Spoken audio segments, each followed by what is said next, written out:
We're here with Mississippi College head coach John Bland as we get set to kick off the 2019 season. And coach, now in your 6th year at Mississippi College, thanks for joining us once again. We're looking forward to this year. Tell me what the most impressive thing you've seen about this team in training camp has been.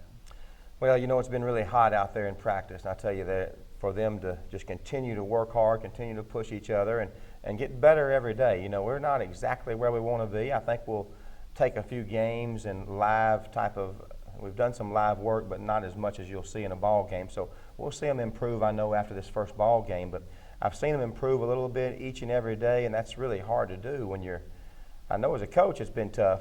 And those players with the pads on, the helmet and the shoulder pads and everything, it's got to be really hot. So I've been really impressed with how they've continued to push each other.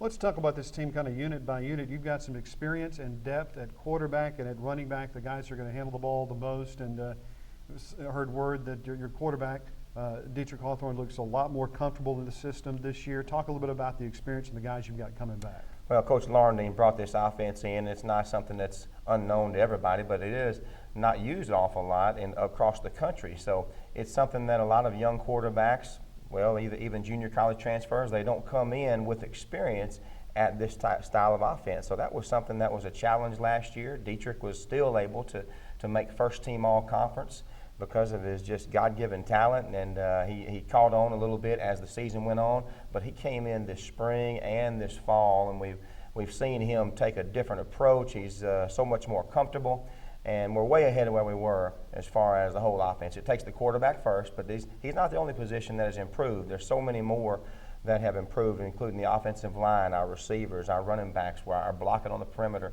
Everything that goes along with it is going to be much improved, and hopefully enough where we'll see some victories instead of close games.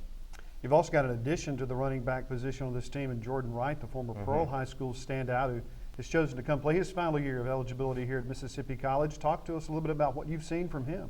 Well, he's very explosive, he's strong, he's fast, and of course he had a great high school career and also did good things at Louisiana Lafayette. So thanks to the transfer portal and all these guys, you know, wanting to find a place to play and to really shine, we're able to get a guy like Jordan. And we've also got some others in there, and it takes more than one at that position especially. It's different than most running back positions. They take a beating and they'll be hit an awful lot and tackled, and they're kind of the bell cow of our offensive backfield.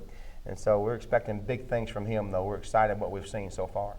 You know, one of the things about building this program up from start at Division II, like we've done over the last several years, is that a lot of student athletes will come in and they get playing time early on, and so by the time that they get to their junior and senior years, they've got a lot of games under their belt, and I think that's true on the offensive line as well this season. No doubt about it. We've had some guys that, of course, we recruit this style of offense, and the offensive players that can do the things that we want to do. It may be different than a lot of the other places. So some guys in offensive line and quarterbacks who may want to play quarterback. An offensive lineman is maybe not as big, but he's really fast. He can play in this offense, and so if he's aggressive, that's the key. And I feel like we've gotten that. Our recruiting we've had the best recruiting class we've ever had, and it's been getting better every year. But like you said, a lot of young guys have played, and that's part of our selling point. Hopefully soon, we'll continue to use that, but hopefully soon those guys will become freshmen and they'll be redshirting. But we're not at that point just yet, you know, and hopefully that'll happen soon. But we are better. We're deeper than we've ever been on offense and defense, and really excited about this year to see what they can do on the field. You got 2 senior wide receivers in Morgan Sharp and Cole Rotenberry, and this is a run-first offense. But how do you plan to use those guys and some of the other ones on the outside to make this offense go? It is. You know, this style of offense it's run first, and we set up the pass by running the football, and we were effective last year. Almost in every game against the national champion, we rushed for 473 or way up there and scored a lot of points. Well, we threw the ball exceptionally well too at times.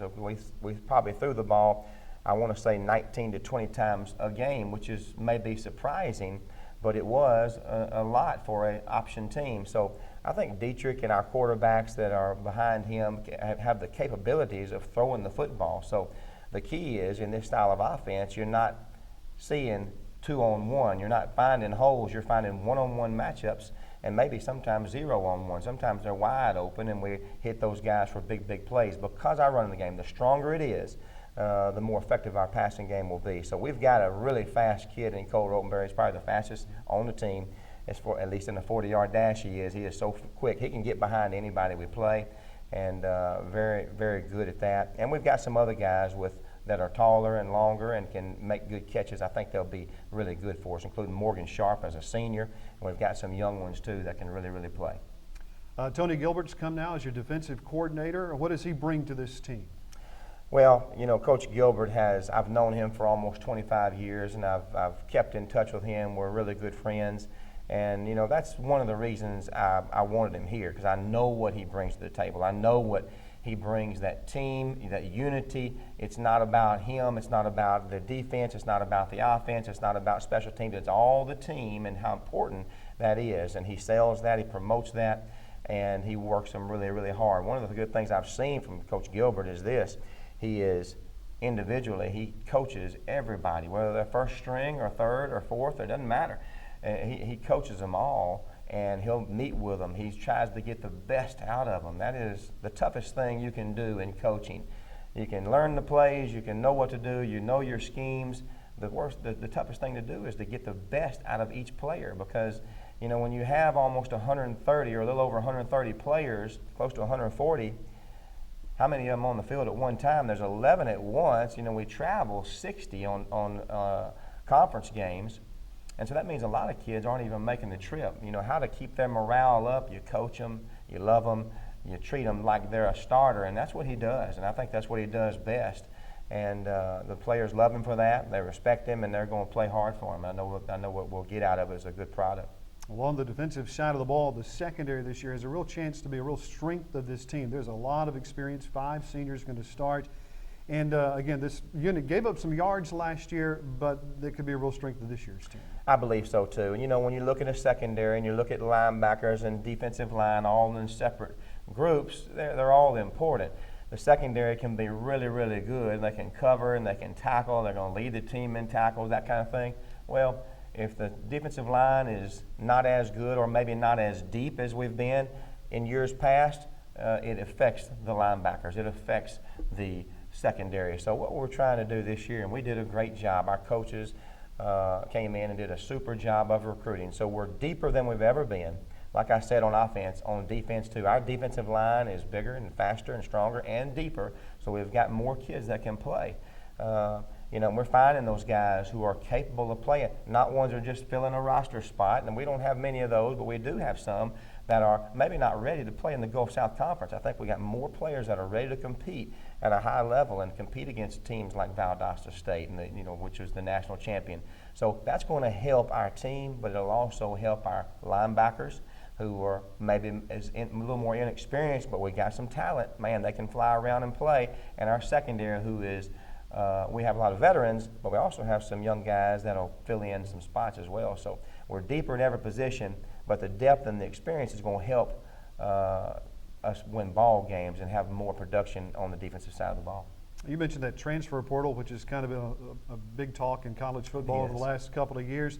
And I would assume that it does help programs like Mississippi College as well, because you get students who go to a 4-year school, and for whatever reason it doesn't work out. I know you've got a couple of players like that on the defensive side of the ball this year. We have, and you know what, it is the transfer portal is set up to, to help players, I guess.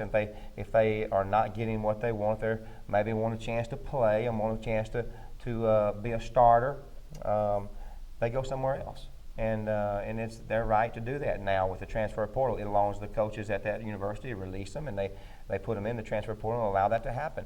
So the transfer rules still apply, but it has opened the door a little bit for, it seems, a little more accessible. It's always been there. People get transfers all along, but now more people know about it. So if we're looking at this and we see that Mississippi State has a kid that is leaving, and people will say, Coach, why don't you get him? Well, let's see what's on the mind of the player who's leaving.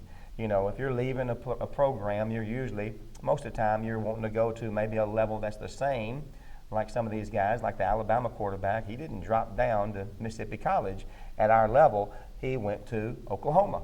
So that could happen. You got guys who maybe will drop down to maybe one level below, which is the FCS or old 1AA. And then you got some, though, that may come to Mississippi College because they have a tie here. Maybe maybe the guys that we recruited out of high school, we have a little relationship with them, and already they know something about us. So we've had several of those guys who have left schools that we recruited, we kept a good relationship with them, and didn't continue to recruit them, but you know they still knew our phone numbers and reached out to us. So that was been really good for us, and hopefully it'll continue to be good for us in the future. We've had Alcorn State to open up the season. Now, they lost to Southern last week, but look, this is a team that's won 5 straight SWAC East titles. Yes. They can really put some points on the scoreboard. It's going to be a tough test for the Choctaws. I tend to think you want those kind of tests early in the season, and it seems like the program's at a point now where this is the kind of test you really need for this team. I believe so. You know, some people have asked me who set this schedule up. Well, I have to let everybody know I'm the one that set it up, and I did for a reason. It wasn't because we're getting a paycheck, although we will get some financial help because we're just going to go to Alcorn. They're not returning the trip next year, and we're going to go. Well, they're going to give us a check, which will help us do some things that for our booster club, which will be really good. But the key to this is we could get a team, try to find a team that we can beat and we can get an easy win and for our record. But if we want to compete in this league, this is the type of competition we need, because this team right here is very similar to the ones in the Gulf South Conference. They're very similar. I'm not going to say that they would come in here and win this league. This league is tough. Valdosta State and Florida Tech and West Georgia, they have talent just like these guys do. So that's going to be a really good test for us. And Alcorn is going to be exceptionally fast. They're going to be big. You know, we had a pro day here last spring. Remember that? Mm-hmm. We did that. Well, Alcorn was invited, and so was Jackson State, and so was Mississippi Valley. It was a central area located so we could all do this in one day for those scouts. They did, and some guys were standing on the side, and I thought, I hope those are Alcorn alumni, maybe fathers or uncles, and I found out they were juniors. So anyway, I said, oh, they're pretty big. And anyway, we got some big guys too now, and that's really helped us. So we'll have fun, and I think it'll be a great atmosphere being so close for Mississippi College fans and also Alcorn fans. Well, Coach, we're looking forward to this week's game, looking forward to the season. Thanks so much for your time. Thank you, Reed.